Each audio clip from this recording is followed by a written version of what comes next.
All right. So thank you again, everyone, for joining the Beyond Access series.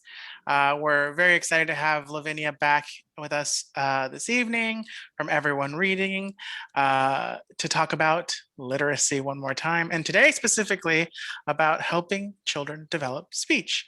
So welcome, welcome.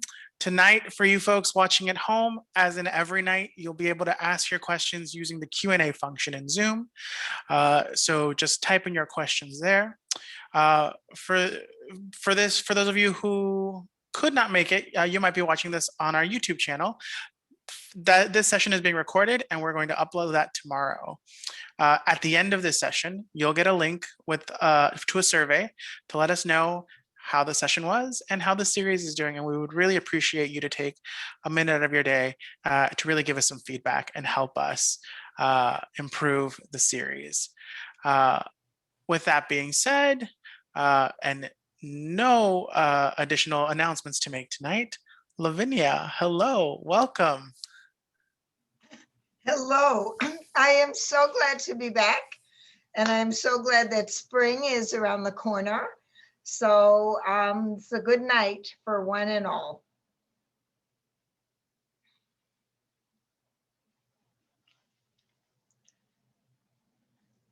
So right now, I can see you and I see the poll. So what should I be doing? You should be able, I'm going to end the poll. Thank you for everyone who participated. And I'll share the results. It looks like it's a mixed bag of 50-50. So some of you, 21 of you said that this was your first night here. So if it's your first night, welcome. We hope you come back and join us again for another one. But for now, Lavinia, for you, you should just be able to click the share screen button and share your screen with us. Perfect.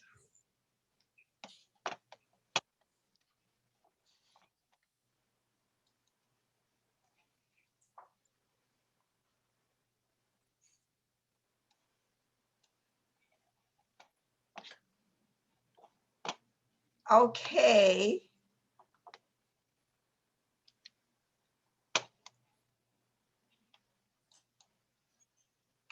Now you can't see me. So what am I doing wrong? So at the bottom of your screen, your Zoom screen, you should see the green share screen button. Yes, I pressed it. And you should be able to select your screen. Yep. There we go. We're seeing your screen now. And I still see the poll. I'm going to close it. Yes, go ahead. Okay. And from the beginning. Yes. A very good place to start. So do you see what you are supposed to see? If you click from the beginning, we should go into presenter mode. Perfect. Okay, there we are. Perfect. Thank you for your patience, everyone. The reason I think this topic is important is because we know that first impressions make a big difference, and kids who speak well of all ages make a good impression. So what we're going to talk about is getting your children to talk more and to talk in a more sophisticated way. So here we go. And again, I am having, there we are. This was your last session. We talked about decoding. Decoding is pretty easy. Remember, we said we only have 26 letters and 44 sounds. So the school should be able to take care of that pretty well. Tonight, we're going to talk about oral language development. And that is a much more complicated thing. Even though we are programmed as human beings to talk and to understand what people say. I've been reading 2 recent articles that our bodies are perfectly created for oral language. Our vocal cords and our lungs are in just the right position. Our ears are in just the right position. And so oral language development can be natural if we're in a good environment. I want to remind you, we've been looking at this slide at all my presentations, that reading is a combination of two things: decoding, which is assigning symbols to sounds, the sounds that make up the words of any language. And then we have to know what those words mean. And the more words we know the meaning of, the better readers we will be. So tonight's challenge is developing language comprehension, the vocabulary and the expression that will make for good oral language development. Here's another interesting thing, that Zaretta Hammond has a fairly new book, and she has done all sorts of brain research and historical research that although the human body is perfectly designed for speech, it is not necessarily perfectly designed for reading, and reading takes work. So we as a species apparently have been talking for more than 100,000 years. However, we have not been reading and writing for more than about 4,000 years. So before there were visual representation of history and stories, we communicated orally in social groups by telling stories. History is stories, and also games. And in 2 months, we're going to talk about games. And then I'd like to tell you about Reuven Feuerstein. He was the head of education in Israel when it was a brand new country, when it had just been founded. And kids were coming from all over the world, speaking all different languages, and coming from places where they had not been to school. They were coming from caves and attics and basements and forests. And he had a plan to develop their oral language and then apply reading to it. And his plan, which is more complicated than this, but not that much, is mediated experience, which simply means that you create experiences for students and children, and you talk about them constantly. You talk through experiences.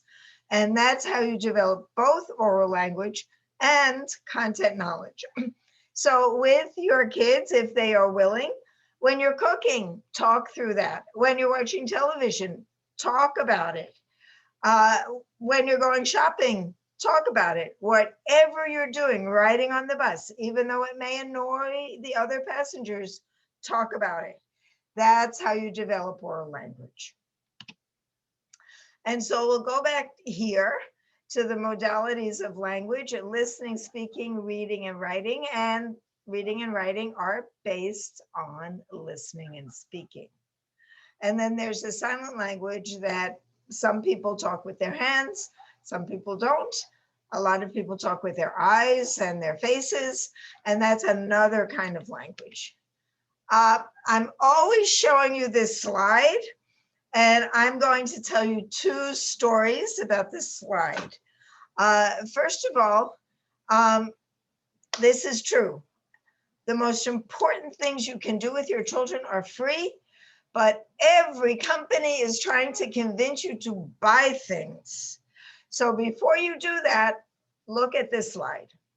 There's free play. Now, we all know that when kids play, they socialize, they learn how to lead, they learn how to follow, they talk to each other, they develop their own oral language.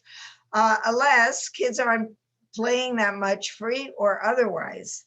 But I want to tell you about my friend Margie. Margie is an occupational therapist in rural Maine.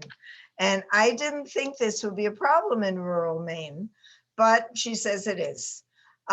Margie used to work at the Veterans Hospital, which made her sad. Now she works for the school system, which makes her mad, because she says kids are not allowed to play. Their problems are caused by their parents and their teachers because they're not allowed to run around and develop their large gross muscles. And when they're too young, they are asked to use their small muscles, which they cannot do. Their fingers are too fat. They cannot hold a pencil or a pen that easily, so they hold it like this. And after they've practiced this for 2 years, they need Margie to break those bad habits. Margie has gotten very rich doing that, but she also feels very guilty. I wanted to tell you also about the power of conversation. Another friend of mine, Elizabeth, is a journalist and an editor, and she teaches writing to graduate students. Her brother is a retired federal judge. He's a former federal prosecutor with none other than Rudy Giuliani. And her other brother is about to retire as the head of the theater department at a major university. Elizabeth told me that although they lived in an affluent neighborhood, they only owned one book when they were children. So how did they develop all these very refined language and reading skills? First of all, in those days, we just walked to the library on our own and we could take out any books we wanted. Our parents were not very vigilant. And once you knew how to read, that's what you did. But I will tell you about Elizabeth's family. I am a blabbermouth, but in comparison to Elizabeth's family, I am an amateur. When you have dinner with Elizabeth's family, it's like being machine gunned with language. Those words are coming fast and furiously, and they are up on every topic. I mean, they watch the news and everything. So when you are sitting there watching all these words go by, you are learning a lot. I have to tell you another thing about Elizabeth. Elizabeth will talk to anyone. She is a journalist at heart. So I'm going to tell you about an afternoon I spent with Elizabeth in late fall. I met her at a museum where she was chatting up the cashier at the gift shop. Then we got into the elevator and she was chatting up the elevator operator. And then we got to the exhibition and she was talking with the security guard. Now, I would never dare do any of those things because I thought they wouldn't want to. But they loved talking to Elizabeth because she asked them the right questions and they really open up. Then we went to have lunch outdoors. She chatted up the waiter, and there were some men building an outdoor hut. She was chatting them up when they went on a break about what they were doing and how they did it. And then, so she has these wonderful interviewing skills. So she practices talking and she gets other people to talk to her. And then she also is a tremendous observer. She has very fine descriptive language. So I grew up in Queens and Elizabeth grew up in the suburbs. So when I walk through the city, I look at the sidewalk. Elizabeth looks all around. She talks about the birds flying around, sitting on the roof. She talks about people in their windows. She talks about the plants. She talks about everything that she sees. And that is what makes her a good writer, because she's very observant and she knows how to turn her observations into words. And then she knows how to turn those words into articles for newspapers and magazines. So that is the secret of oral language development. Talk a lot, talk to everybody, and be observant, and talk about your observations. Unless she has broken her ankle a few times because she doesn't look at the sidewalk. But it's a trade-off. Anyway, nowadays, we have big challenges in talking with anybody. We are constantly texting and looking at our phones and emailing and doing silent things. So everyone talks directly to children. That is not a problem. The problem is that we're not talking to each other. So in a restaurant, you see people on their phones. In the playground, you see the adults are all on their phones. Older brothers and sisters are on their phones. They're not teaching their little brothers and sisters anything. I mean, they used to teach them how to curse. Now they don't even do that. Anyway, the great Marianne Wolf says that research confirms what your grandmother always knew. And your grandmother always knew that it was good to talk, politely, of course, but to talk. And a principal told me that this was about 5 years ago, that the children in her school with the best language skills were kids who were living with their grandmothers, because their grandmothers were not texting. They were talking on the phone, they were talking to their neighbors, and they were talking to the people in the zoo. They were doing what Elizabeth does, naturally. So let's keep talking. And let's talk to kids, let's talk to each other so they can hear us talking, and let's listen to them when they're talking. All right, we went through this last time, the 5 pillars of reading, going from speech to print. So we went over phonological awareness, that kids have to be able to hear and say and manipulate sounds. Then they have to be able to put symbols on them, that's phonics. And then they have to do this very quickly, and that's fluency. And here is the elephant in the room, vocabulary. The bigger your vocabulary, the more you will impress people, but the better you will do on all kinds of tests.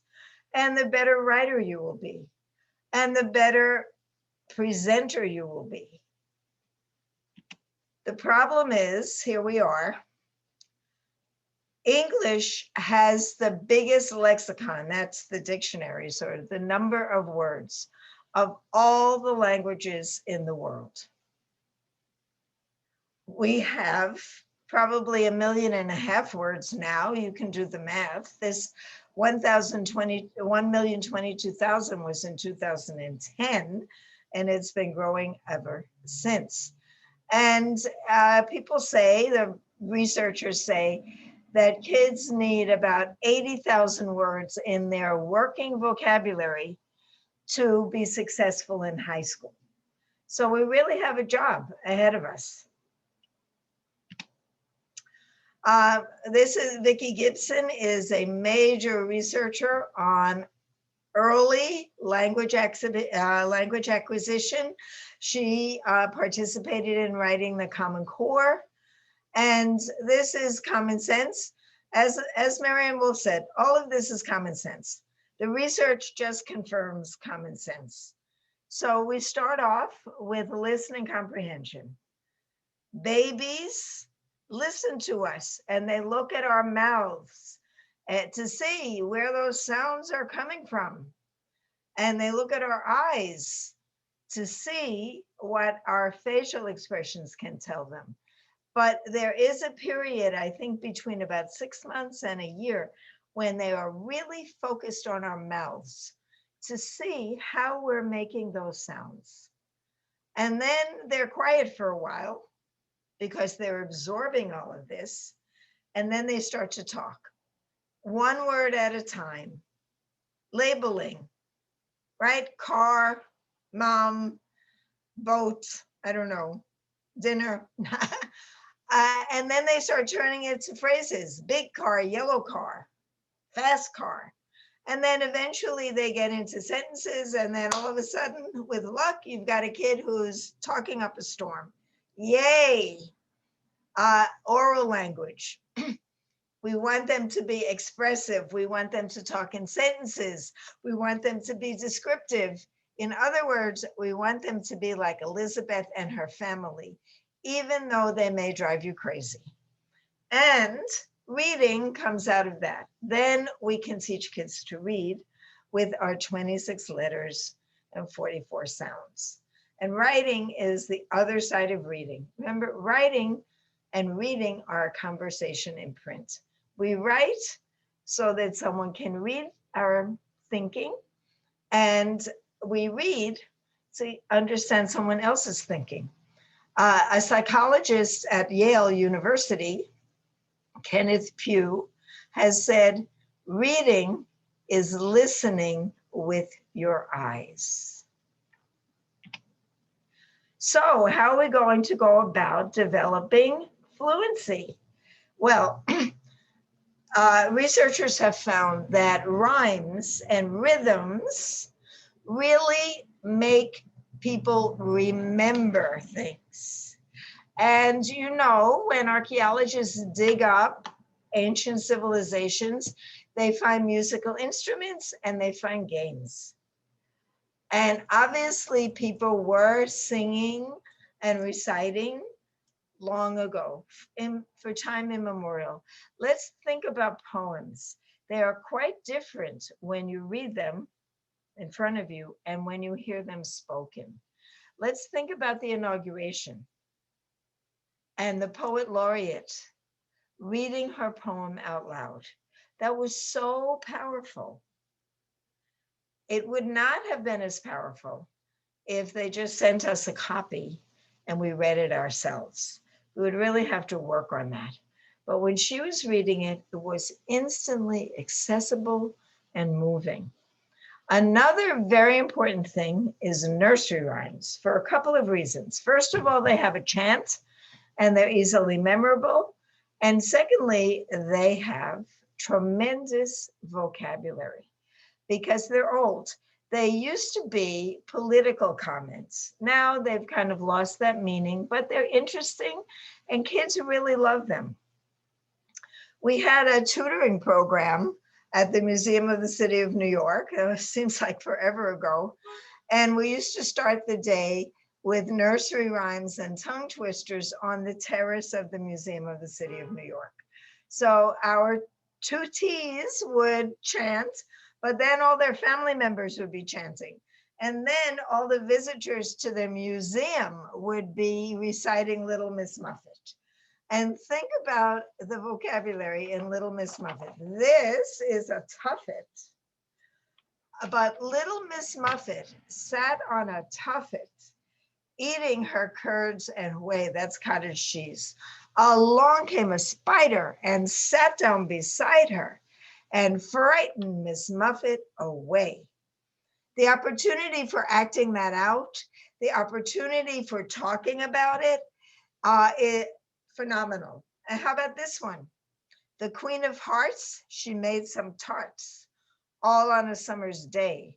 The Knave of Hearts, he stole those tarts and took them clean away.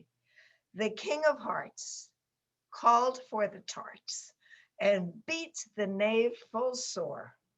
The Knave of Hearts returned the tarts and vowed to steal no more. Think about the vocabulary. Think about the opportunities for acting that out. And then we all know tongue twisters, and they exist in all languages. So do nursery rhymes. So do songs and poems. This doesn't have to be in English. This is just developing oral language in whatever language you speak. So Peter Piper picked a peck of pickled peppers. Here's one that was given to me by a first grader. 1-1 was a racehorse. 2-2 was 1-2. When 1-1 won one race, 2-2 won 1-2. A first grader. Anyway, chants and hip hop. Hip hop is poetry. Hip hop is very sophisticated oral language. Hip hop is what gets middle school boys into literacy. There's a whole genre of novels in verse. Kwame Alexander is one of the authors, but there are others. And these are novels that can be read out loud, and they have a rhyme and they have a rhythm, and they are memorable, and they are very, very well received by the kids that we say never want to read, middle school boys. So think about that. So if conversation is so great, and it is, why am I telling you about reading out loud? Because for two reasons. Number one, you have a script. It's not always that easy to think up new conversations with the same people that you have been locked up with for an entire year. It's not even that easy when everybody's back in school and at work. I mean, you ask the same question. So, how was your day? Well, reading out loud gives you a script, and it also gives you a vocabulary that you might not be using in conversation unless you're really trying. And so this is another from James Cummins in Canada, talks about our social language, interpersonal communication skills, the playground, the chats we have with people, and then cognitive academic language, which is the higher level language that you get in school and in books. And so if we can do some reading at home, reading aloud is great. We can raise the level of the language that we use with our kids. So here are some really important things. Everybody talks about good books. Good books are only as good as they are to read aloud with your children. And your child is the judge of whether or not it is a good book. There are books with all kinds of awards. If the book is not interesting to your child, it's not worth the effort. A good book usually, if you're looking for them, has a very strong storyline. And it usually has some conflict or controversy. Kids like mystery stories because it has conflict and controversy, but also it gets solved at the end. And then if you can make a personal connection, now you know that certain kids are fascinated with dinosaurs, or fascinated with flowers, or fascinated with cars. Get books that go into their fascination. It makes them experts on that topic, and then they may want to write about it someday. And also, it really fits into their worldview, and it will make for very pleasant reading. One of the things about reading at home is it should be pleasant. A lot of kids don't have pleasant reading experiences in school. Some of the things they have to read are difficult and depressing. My mother-in-law thought that our son was depressed when he was in the 4th grade because the stuff he had to read on the Holocaust and the Dust Bowl and all those other things were so depressing.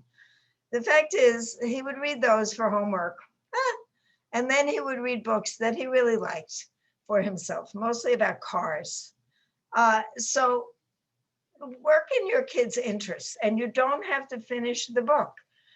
If it doesn't work, stop reading. Lavinia, I think you just something the kind of flick something in my mind. So I just want to clarify. Are you saying that like the topic that the book is covering can sometimes be more important than the level of reading that the book actually is? Actually, yes. And this is not just Jose and Lavinia. The great Timothy Rosinski, look him up on the internet, says interest trumps ability. If you are interested in a topic, you can bring a lot of prior knowledge to it, and you will bring a specialized vocabulary. And this is true, Jose, for read alouds and also for books that kids read on their own. So here are some things I would recommend: that you do a quick rehearsal for yourself, and then you introduce the story with a story. Or if it's something that's in your child's interest, have your kid tell the story. And then use the punctuation as your guide. And the punctuation, we talked about writing, that when you take a breath, you have to put something in. It's the same in reverse.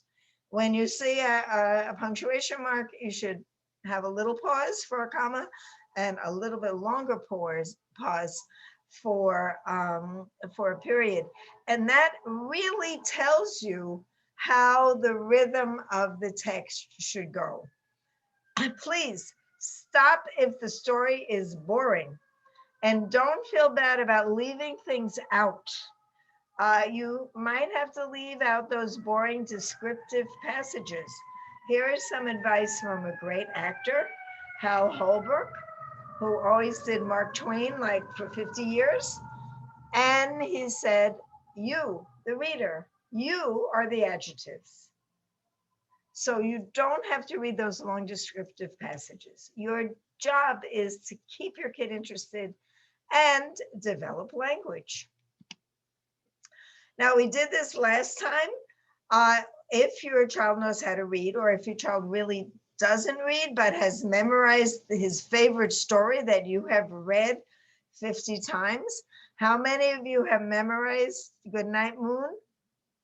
Probably, or some other simple book that your kid has forced you to read more than you wanted. Anyway, you can do this. Do choral reading. You and your child read it together. Echo reading. I read a sentence, then you read a sentence, the same sentence. Close reading. I read a sentence and I leave out a word. And because you have read this so much, you know the next word. And then paired reading. I read one page and you read the next page. That's really for kids who know how to read, or kids who have really memorized those books. Once again, I urge you to put captions on the television. Then your child will see the connection between the words that are going by and the words that people are saying on the screen. Television also has a high register of discourse. And then this is something I really want to talk about, because people think, picture books are baby stuff. No, picture books are works of art. The illustrators of picture books are professional artists, and the art in picture books supports the story. So here's another story. Several years ago, I had occasion to observe a pre-kindergarten class where the kids were drawing and painting and talking about the horizon line, negative space, different patterns and different shades. These were 4-year-olds with that kind of language. But it was May, and they have been saying those things, and they knew what they meant since September, because that was the way the teacher was talking about their art. And that is the kind of language you can get from picture books. Another thing that's important about picture books is to teach kids about art, and to teach kids about color, and to teach kids about design. Because our whole material world, our whole built environment has been designed by people. This chest, this computer, all the things I have on my walls, all the books, everything that we wear, that we live in, has been designed. And so if your kid has that kind of an inclination for art or design, please encourage it. Think about all the jobs in simple design. The subway car is designed. The cafeteria is designed. The chalkboard is designed. Everything in the built environment is designed. So you can do whatever, you can do many things with picture books. You can talk about the pictures. You can have the kids try to predict the story just by looking at the picture books. Just by looking at the pictures, you can tell a lot. And then you can actually read the story and discuss it in relation to the pictures. Do you think, and you can have your kid draw alternate pictures based on what he thinks the story should look like, or what she thinks the story should look like. There are all kinds of picture books. They're not just children's picture books. I read a lot of picture books because I read a lot of magazines and catalogs. Graphic novels are picture books. Cartoons and cartoon collections are picture books. And advertisements and circulars are picture books. Actually, I'm thinking about advertisements because someone reminded me that commercials are the most powerful oral language. That if you grew up when people were smoking, you remember all of those cigarette commercials. Winston tastes good like a cigarette should. And you think about it, you remember car commercials. If someone says the beginning, you can finish it. That is the power of rhyme and rhythm in oral language. So I am just going to give you a little bit of Lavinia advice. This year is like a gap year. And so I would just say, if you can, try to correct your kids' bad habits. If they're holding the pencil like that, try to get them to hold it the right way. Practice important skills. Practice makes perfect. It makes perfect for writers. It makes perfect for tennis players. It makes perfect for chefs. Practice makes perfect. And the theory behind this is that practice takes those skills and puts them in your long-term memory, so that when you're doing something else, you don't have to worry about them. If you know the times tables, you don't have to keep doing it all the time. You can do those 3-part problems because you've got the times tables stored in your long-term memory and just pull them out when you need them. And then why not use this year to learn new skills and experiment with things? And also try to relax. I know this is easy for me to say. And try to get your kids to relax. Because both Stephen Krashen, another researcher, and Zaretta Hammond talk about the affective filter. The affective filter that is the Teflon shield that you put up when you're scared of all new learning. Physics. So we want to get kids to lower that affective filter. And one of the ways to do that is to make sure that they learn in little chunks.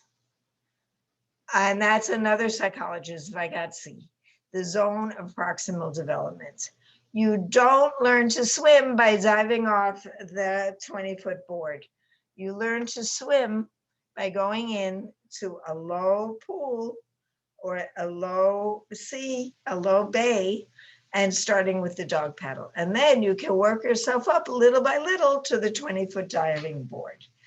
And that's what we have to make sure that happens with our children, that we can't expect them to do deep comprehension if they don't have the other 4 elements of good reading.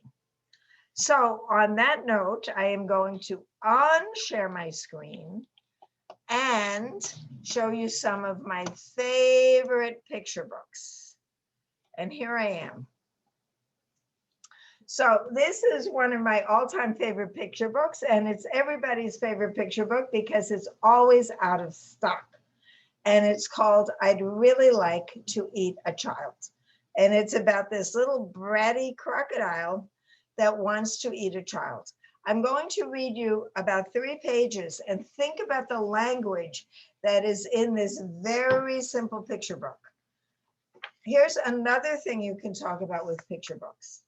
Sometimes they have patterns on the inside covers. Just why is that? Why do you think that is?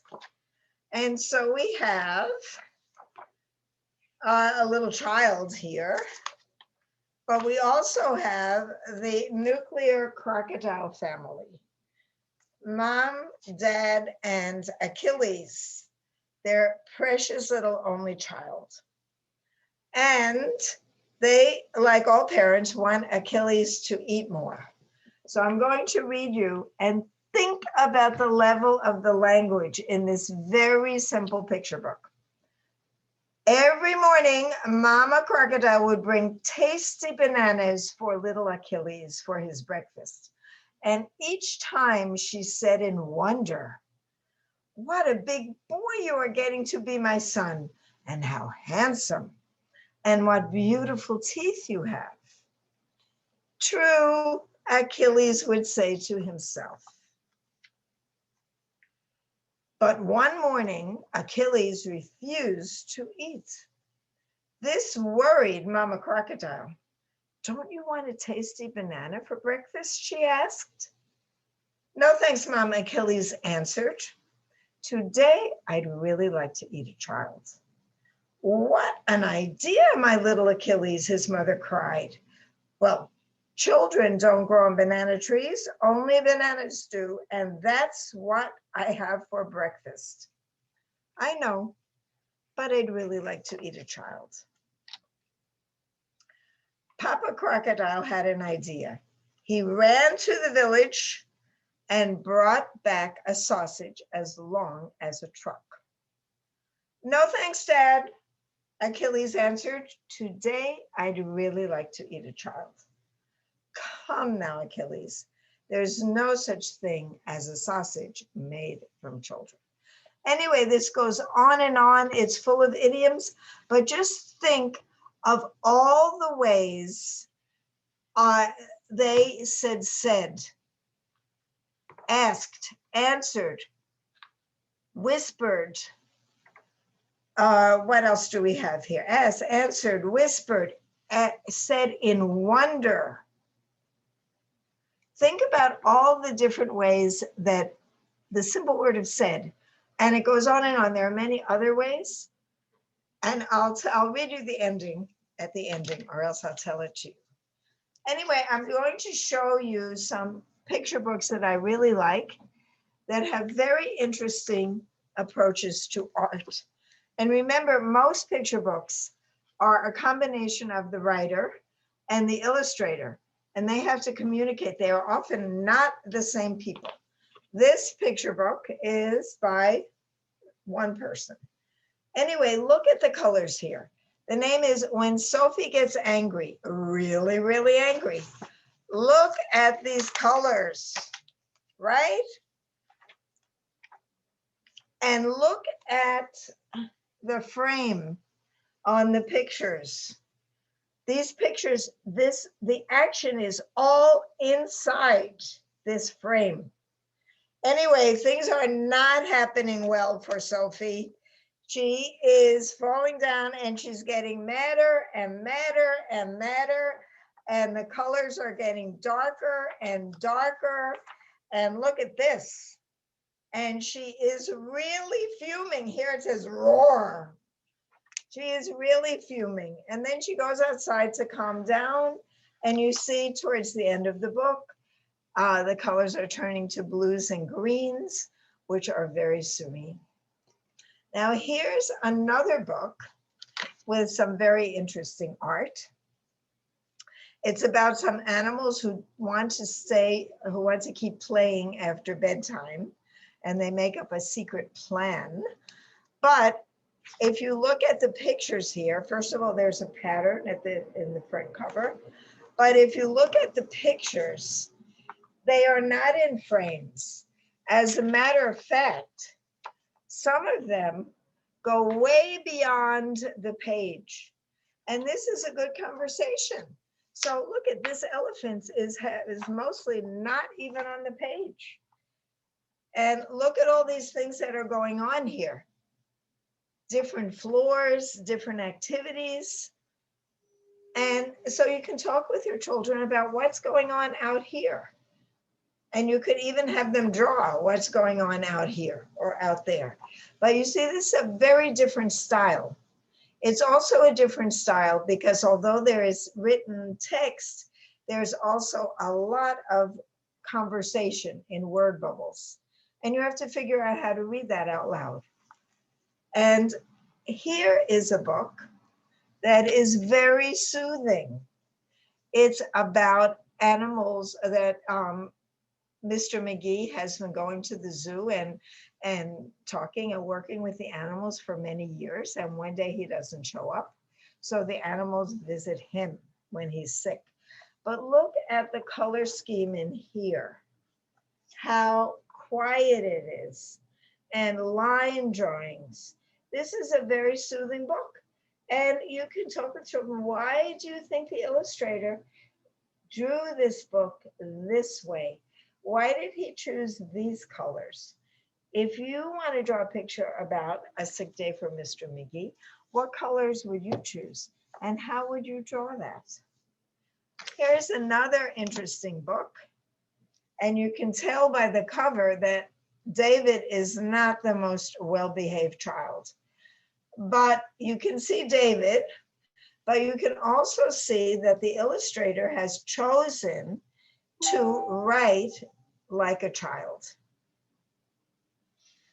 And that is a whole different way to point out the text. Why did the illustrators try to write like a child? Obviously, if he's a grown-up and he's an illustrator, he could probably write in a different way, or he could probably even type it and have it printed. Why did he choose to write like a child?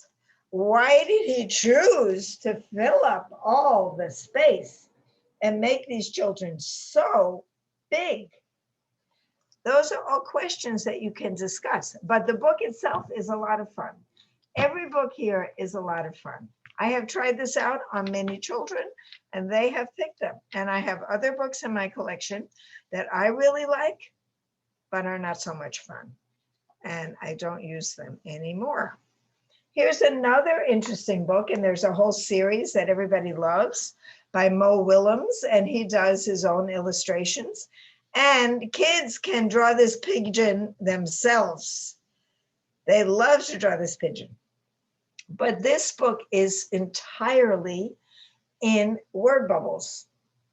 And this is something, and you know, like a typewriter, and this is something you can talk about.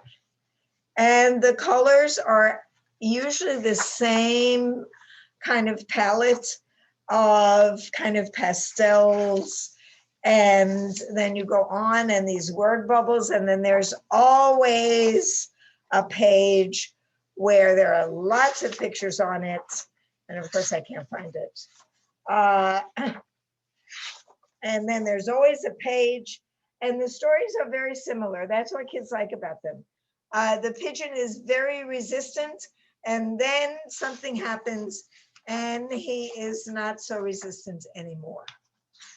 And I will find that.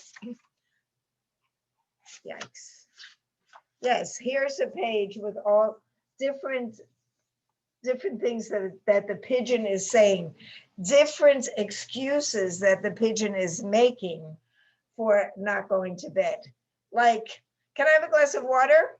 Studies show that pigeons hardly need any sleep at all. Hey, hey, ho, ho. This here pigeon just won't go. Please. You can't say no to the bunny, can you? And these are things that obviously kids know a lot about. This is a great book for dramatizing because these crayons have all kinds of complaints.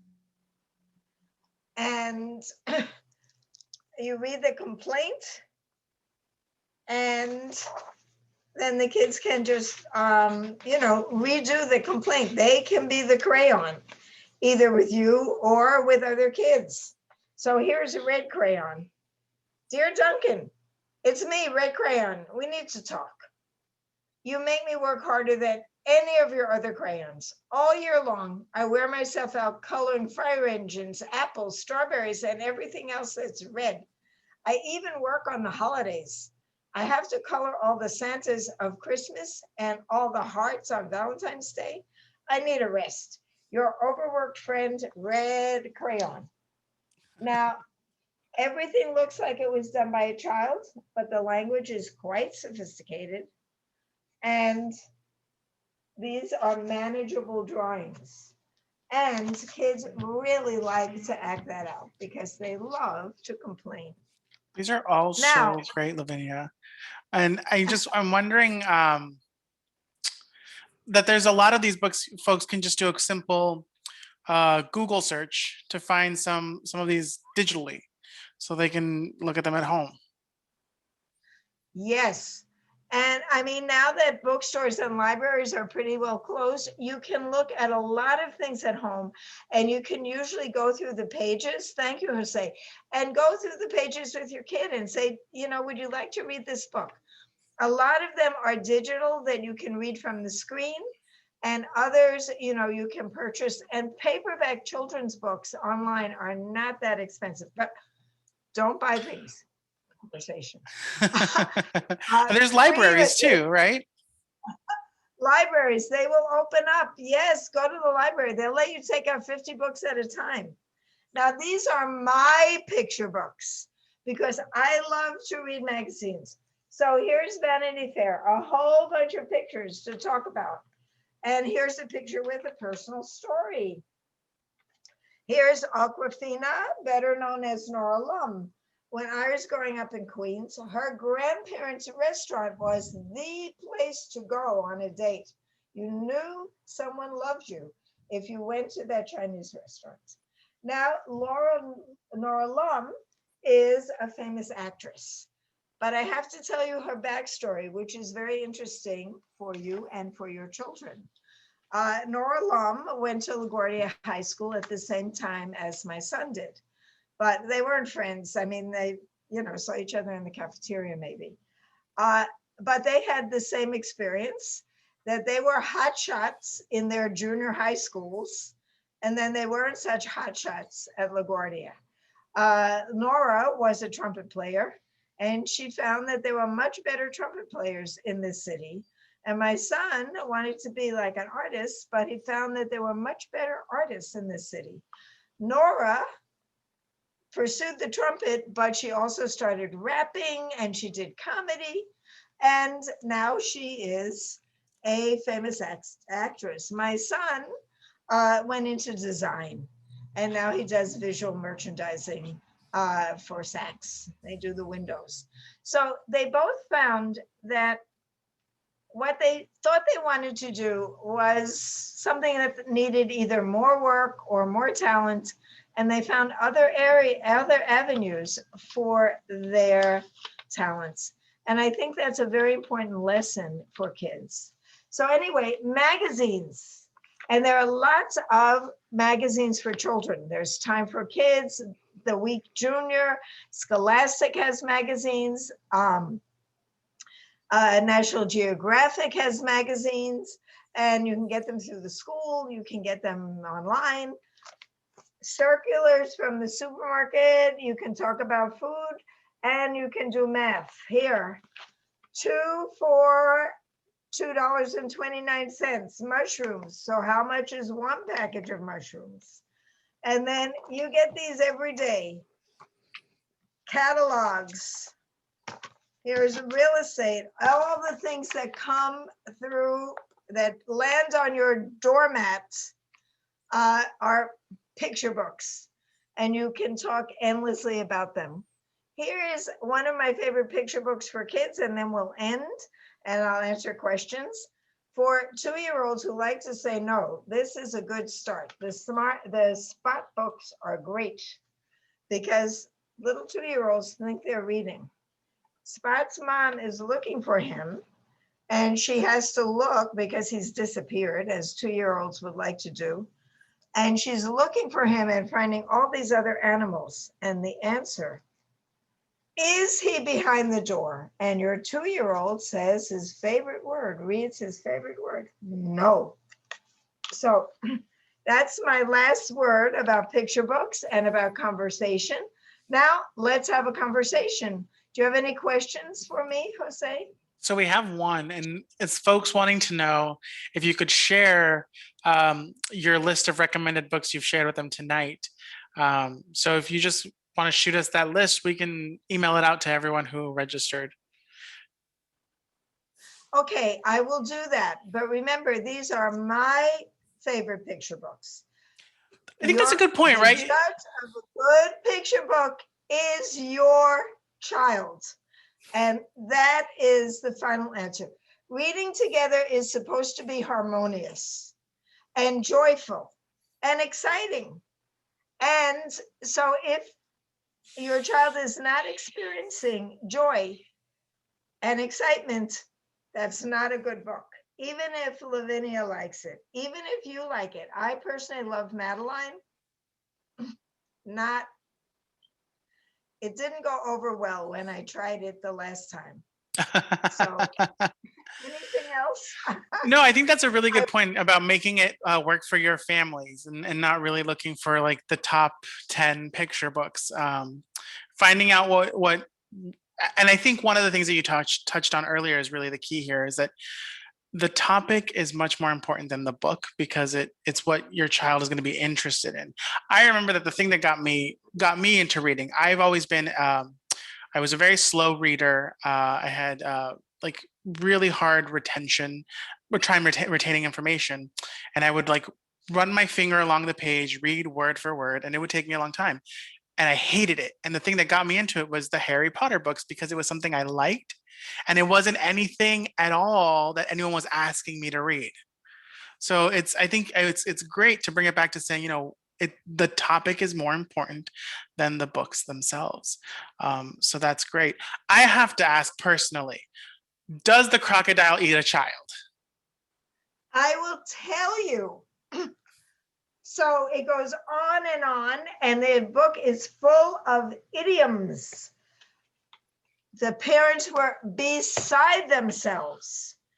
And Achilles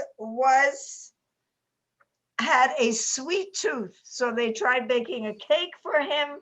It's full of really good language. So anyway, he refuses to eat, and he gets skinnier and skinnier and skinnier. And he goes down to the riverbank, and he runs into a child. There she is. And she sees little Achilles, and he says, "Rah." Anyway, she says, "Oh, look at that," the little girl cried. "A teeny tiny crocodile. He's awfully cute and so scrawny. He must not eat very much." As quick as a wink, the little girl caught Achilles by the tail and tickled his belly. Coochie coochie coo. Then, when she had enough, she threw him into the river. Splunk. Achilles emerged from the river, hungrier than ever. "Darn, I blew it," he said, and he ran all the way home. "Daddy, Mommy, quick, give me some bananas. I have to grow bigger." Big enough to eat a child. So it has a story, it has conflict and controversy, and especially boys talk about crocodiles and in the water, and it really hits the spot with a lot of kids in many grades, but even with older children, with middle school kids, if you can get them to make a picture book, this is a major industry. Yeah. So think about that. Yeah. All of this is an industry. Photography, design, these are careers for kids who really like that. Mm-hmm. And I have no talent, but I wish I did. Anyway, anything else to say? I will send you the list. Yeah, no, I think one of the questions that is a reoccurring question is around doing this with children who might be receiving speech therapy or have speech delays. And I think you said something in a previous session about the importance of conversation with children. So how do you do this with a child who may have speech delays or is in early intervention receiving speech therapy? That is not my area of expertise. But if we think about Vicki Gibson's progression of the way children acquire language, that they do a whole lot more listening before they adventure, before they take a risk on speaking. And I think just bombarding kids with language and hoping that it's sinking in is a very important thing. Another thing is the same progression happens with second language learners. They listen for a very long time to try to figure things out before they jump in to their new language. So just because the kid isn't talking to you doesn't mean that you shouldn't be talking to him or her. And I think that's very important. And then there are other ways for kids to show their understandings, especially with picture books. They could draw a picture. They could, and I have to tell you, those preschool kids with the very good language skills, they were drawing preschool pictures. They weren't, Michelangelo there, but they could talk about them. And their conversation was much more sophisticated than their pictures. But, there are many ways of responding, and it doesn't always have to be in language. It can be in art, it can be in movement. It could be acting out Little Miss Muffet and the spider. So, that's what I would suggest. And I'd love to hear from you if there are suggestions from you. I think that's like a really good suggestion too. Of like, I think one of the things that people underestimate is playing pretend. And it's one of the things that like my sister and I remember very fondly my sister and I doing as children when we didn't have toys or we didn't have crayons, we played pretend, right? And maybe that is, it's my sister's turn to be Little Miss Muffet, and I'm the spider who scares her. And see where Aquafina got pretending. She gave up her trumpet and now she's pretending, and I think she's on the short list to win an Oscar, right? Yeah. Oh, thank you so much, Lavinia, for another wonderful evening. And thank you everyone who joined.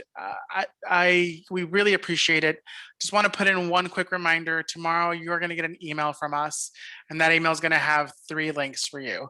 One link is going to go to the recording of this session, and it'll lead you to be able to see any sessions if you've missed them. Another link is going to lead you to the survey. So please take a moment and fill that out for us. It really helps us out. And then the third link is going to give you the next session of the Beyond Access series. So please check it out and forward it to any friends who you think might be interested in it. But until next time, thank you for joining. Stay safe, and we'll see you soon. Goodbye, everyone. And be joyful. In school, the kids have to do one thing. Being a parent is the hardest job. Lighten up if you can. Bye. Love it. Love it.